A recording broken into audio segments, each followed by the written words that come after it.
waxaa maqli jiray alif wax ma laha gabar wax ma lahan laakiin xilligan la joogo waxaa xirmay albaabkii xaquuq la'aanta iyo fursad la'aanta ee haweenka Soomaaliyeed ee dhanka ciyaaraha.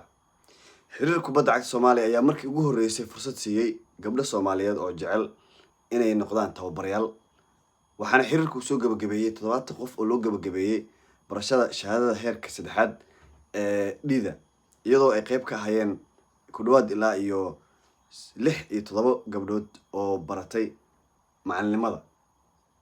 sida ogtihiin haweenka Soomaaliyeed waxay udub dhexaad u yihiin markasta howl kasta oo la qabto.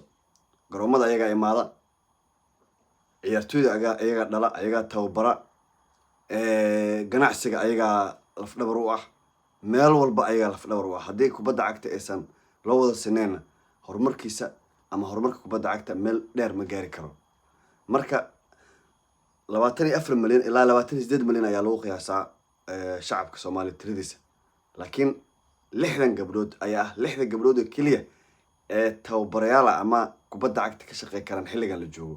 marka waad dareemi kartaa bulsho intaas la eg haddana qayb ka mid ah aanan loo ogoleen xuquuqdii iyo fursadda ay lahaayeen. gabdhaha dhibaato ayay la kulmi jireen waagii hore marka ay ciyaaraha aadaan oo garoomada ay tagaan. ceeb ayaa loo arki jiray gabar inay meel inta gasho ciyaar ay ka daawato ama inay baxdo ay tagto garoon ciyaar ay soo daawato. xilli hore waxaa loo aqooni jiray ceeb, waxaan la dhihi jiray gabdhahaas heblay wiilo macnaha qofka isagoo ceeb lehen ayaa ceeb loo sameyn jiray. laakiin markay aadaan meelaha kale xafladaha iyo markay aadaan qoysaska caadi ayay la tahay.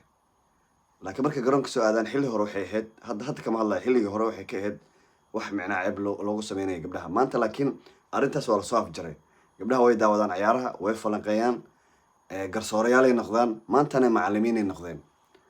gudoomiyaha xiriir kubadda cagta iyo guddiga sare kubadda cagtaba aad ayaan ugu hambaleynaynaa fursadaha ay markasta siinayaan dhalinyarada qaybahooda kala duwan. waa salaamantiin.